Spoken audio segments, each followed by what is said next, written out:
Hey friends, last week, hey, wait a minute, what's with the circus music?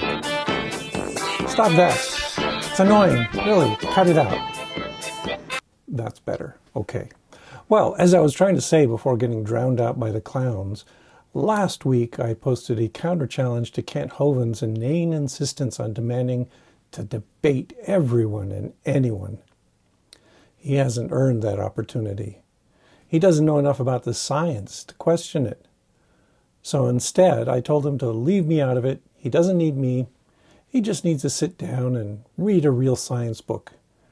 I gave him a list of easily digestible books on the science of evolution and suggested that he just go ahead and read one and then try addressing the evidence we actually use rather than what he imagines evolution is all about. But I should have known. Asking Kent Hovind to read a book is like asking a worm to dance the jitterbug. It's not going to happen without a few 100 million years of evolution. And Ken can't evolve. Surprise. He didn't read a book. He didn't even try cracking one. He did manage to lie about me, which I guess does come naturally to a worm. I had said I don't debate creationists anymore. Here's his reply. Policy of not debating creationists on a platform, because I slaughtered you so bad last time, PZ. Yeah, I'd be scared. Last time? What last time? You know, I've never ever debated Kent Hovind, so it's kind of odd to be told he slaughtered me.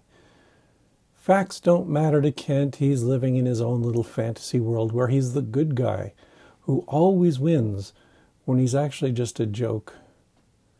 And again, he tells me to debate him. Let's have a debate. Come on, PZ. Anyway. How many times do I need to say it? No, he's a fraud. I know exactly what he's going to say. He's going to avoid all the evidence and ignore anything I might say. I know your tactics. You'll avoid all the evidence and ignore everything I might say.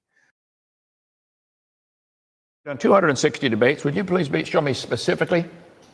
Give me a specific where I avoid it. Because I try to answer every question you guys bring up. You're the one that avoid. Do you believe over billions of years you came from a rock? Just yes or no. You won't answer it. You'll avoid that question. Promise you. What did I tell you? Okay, I can give a specific where he avoided the issue. It's right there. It's predictable. He demands that I support something I don't believe. No, I don't believe life evolved from a rock. Nobody does. It emerged out of complex prebiotic chemistry by physical processes that we do mostly understand. That is the entirety of his tactics, though. Deny, deny, deny, misrepresent and mischaracterize, and no matter what happens, claim that he won any debate. Good grief, he's even claiming he slaughtered me in a debate we didn't have. His delusions are unassailable. Then what does he do? He doesn't read a book, any book, which was the heart of my challenge. That was the whole point. What does he do instead? He goes herring off to find a video of Jerry Coyne lecturing on creationism so that he and his mini-me can sit there through it, occasionally chiming in to say, "Oh, that's stupid," which doesn't actually engage with the evidence. I'll skip it. You can skip it too. There's no point. Those two are just demonstrating their impenetrable ignorance. Finally, to claim that they accepted my challenge. PZ, thank you for the challenge. Accept it. I will take on Jerry Coyne. I'll take on you. Both of you together. No book was read. No evidence was discussed, at least not intelligently. But then he comes up with a counter-challenge. My challenge is, you cannot show me one plant or animal that produced something other than it's what any fourth grader would say is the same kind of animal. Okay, here. Teosinte to corn. First domesticated in Mexico over 6,000 years ago and subjected then to selection, hybridization, and mutation to produce something that is now planted on 80 million acres of land in the U.S. Will he accept it?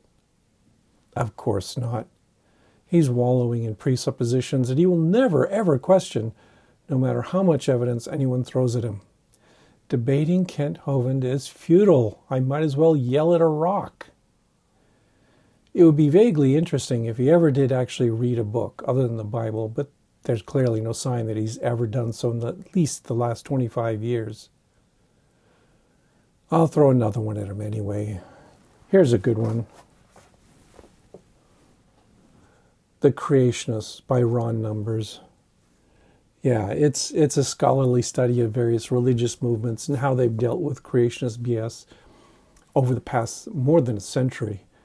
And it discusses all the big names behind young earth creationism.